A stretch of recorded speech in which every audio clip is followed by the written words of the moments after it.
بسم الله الرحمن الرحيم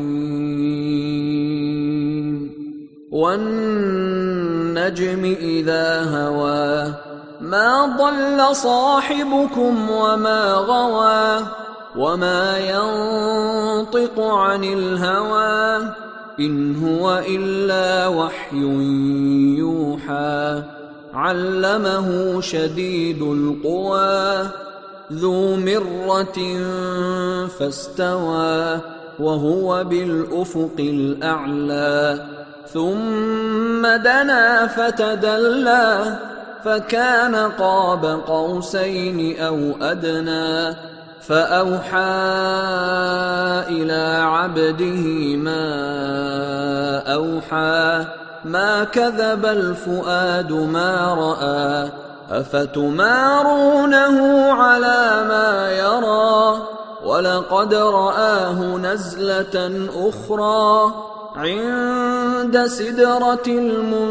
المنتهى عندها جنة المأوى إذ يغشى السدرة ما يغشى ما زاغ البصر وما طغى لقد رأى من آيات ربه الكبرى أفرأيتم اللات والعزى ومناة الثالثة الأخرى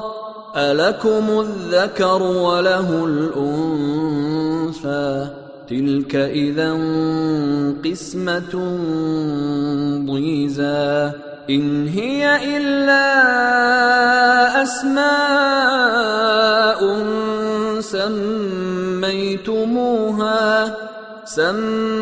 سميتموها أنتم وآباؤكم ما أنزل الله بها من سلطان إن يتبعون إلا الظن وما تهوى الأنفس ولقد جاءهم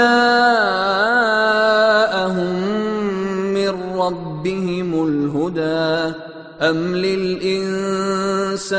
ما تمنى فلله الآخرة والأولى وكم من ملك في السماوات لا تغني شفاعتهم شيئا إلا من بعد أن يأذن الله لمن يشاء ويرضى إن الذين لا يؤمنون بالآخرة ليسمون الملائكة تسمية الأنثى وما لهم به من علم إن يتبعون إلا الظن وإن الظن لا يغني من الحق شيئا فأعرض عمن تولى عن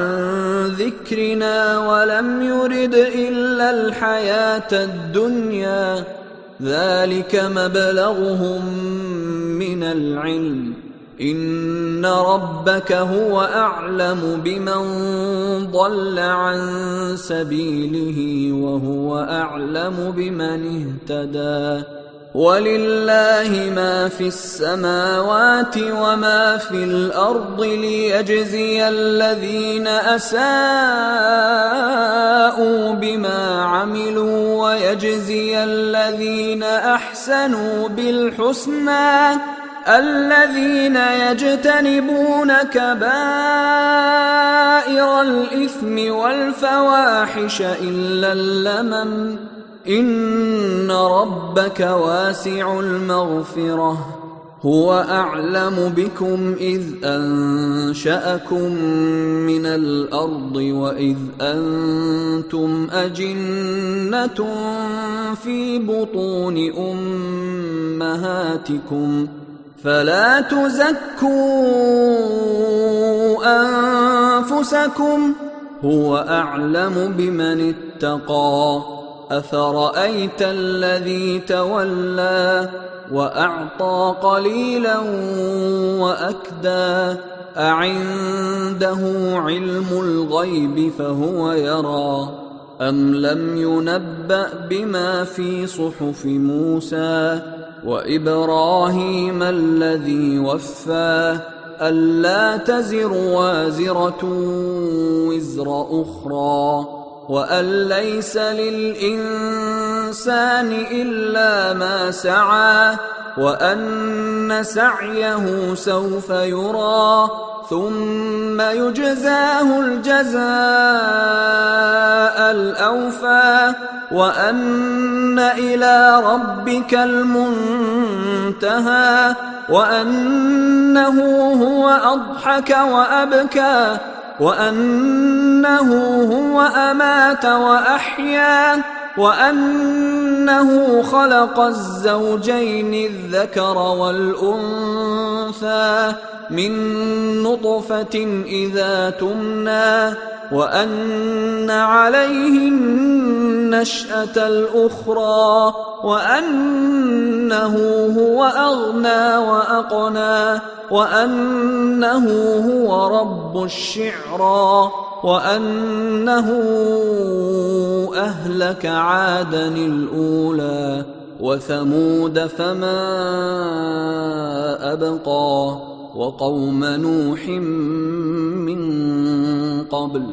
إنهم كانوا هم أظلم وأطغى والمؤتفكة أهوى فغشاها ما غشا فبأي آلاء ربك تتمارى هذا نذير من النذر الأولى أزفت الآزفة ليس لها من دون الله كاشفة أفمن هذا الحديث تعجبون وتضحكون ولا تبكون وأنتم سامدون فاسجدوا لله واعبدوا